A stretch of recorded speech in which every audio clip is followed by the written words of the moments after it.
Shalom shalom mtu wa Mungu. Naomba japo kwa ufupi niongee na Mkristo. Wewe unayenitazama, wewe unayenisikiliza. Je, wewe kama Mkristo umejiandaa kwa ajili ya ufalme wa Mungu, ama umejiandaa kwa ajili ya unyakuo? Nimeuliza swali hili kwa sababu watu wengi wanaoelekea makanisani hawaelewi kwa usahihi mpangilio wa matukio ya dunia hii kwa jinsi Mungu ambavyo yeye anataka na alitaka jinsi iwe.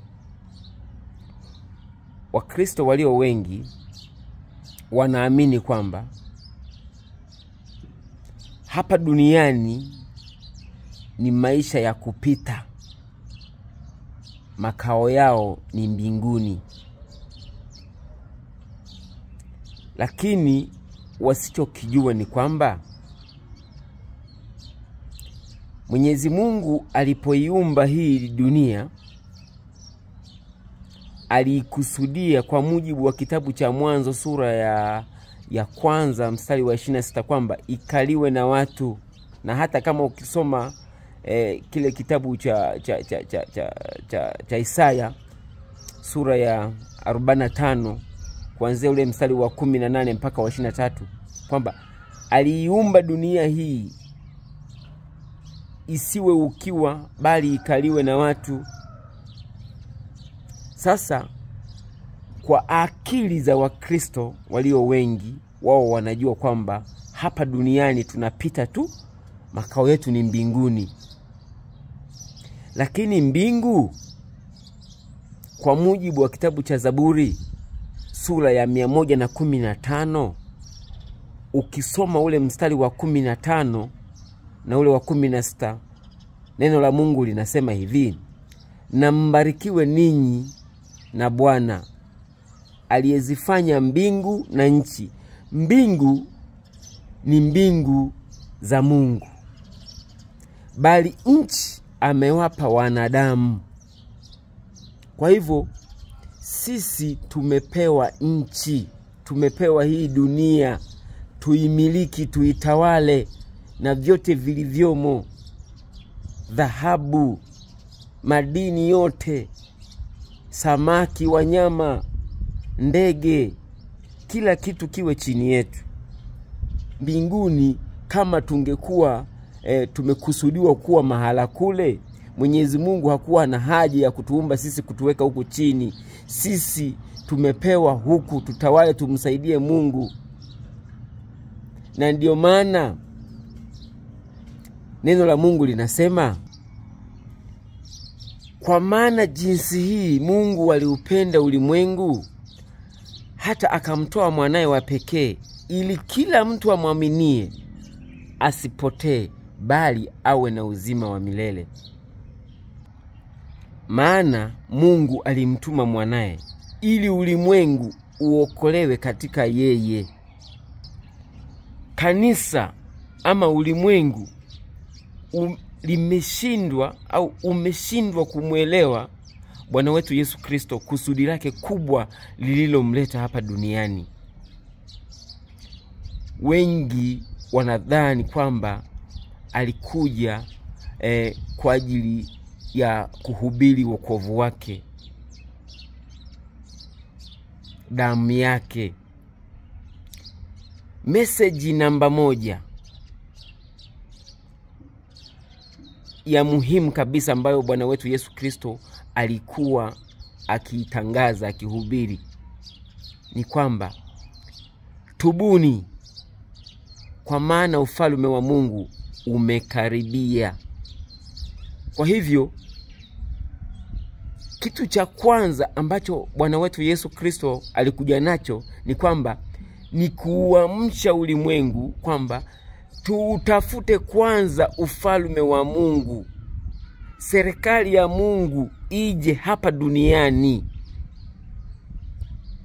Na ndio maana tunasali kwamba Baba yetu uliye mbinguni, jina lako litukuzwe, ufalme wako uje, mapenzi yako yatimizwe hapa duniani kama huko mbinguni.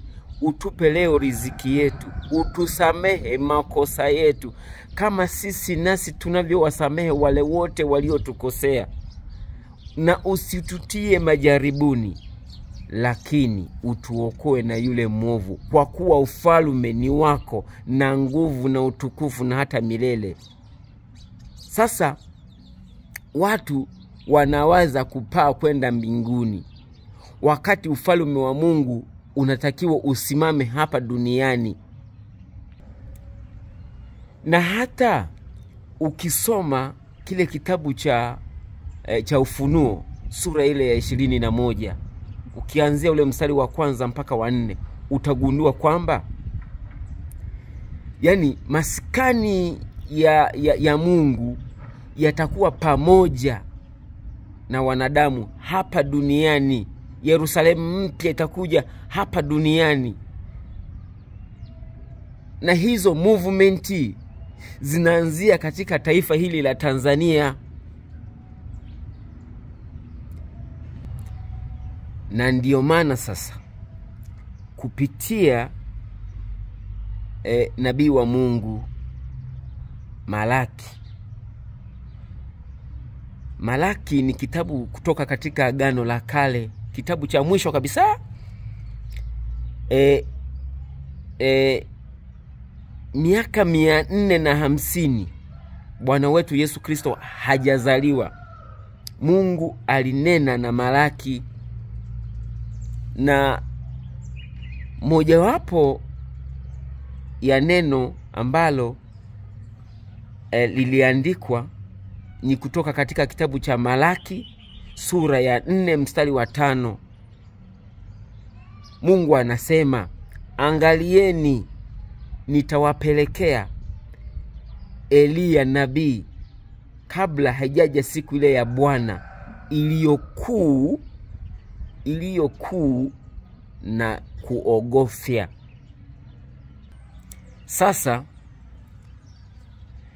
Nabii Eliya yupo Tanzania, mafundisho yake yamejaa YouTube. Kila kukicha amekuwa akiongea na kanisa, akiongea na watawala, na tutakapoendelea kuziba masikio juu ya ujumbe mzito wa Mwenyezi Mungu kupitia mtu huyu, mapigo Tanzania hayatakoma, yataendelea. Na sasa ni mwanzo tu wa utungu. Mazito zaidi yataendelea kutokea mpaka hapo kusudi la Mungu litakaposimama. Fananisha ama angalia ama utazame jinsi mapigo aliyoyapata Farao, kwa jinsi alivyokuwa amewakatalia wana wa Israeli kurudi kwao katika nchi ya ahadi. Ndivyo hivyo Tanzania itakavyoendelea kuyapata hayo mapigo, iwapo watawala na watu wengine wataendelea kuziba masikio juu ya mjumbe huyu wa Mwenyezi Mungu ambaye tayari yupo. Kwa hiyo wewe Mkristo, usitarajie kwamba eti ipo saa wewe utanyakuliwa kwenda mawinguni.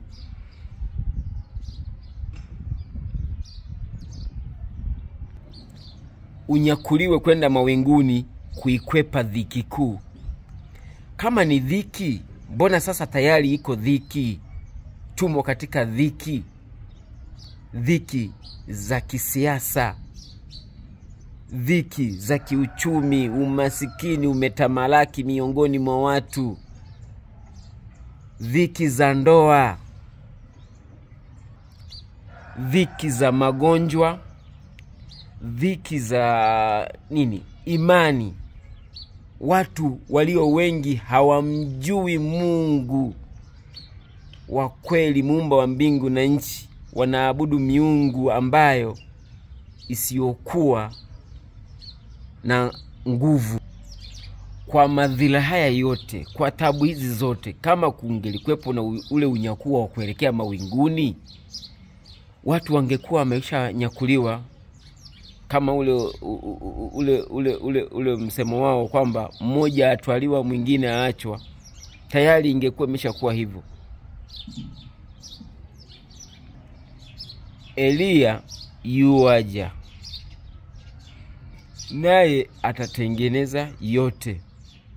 Ujio wa Bwana wetu Yesu Kristo utakuwa ni wa mara moja, nao utakuwa ni wa wazi.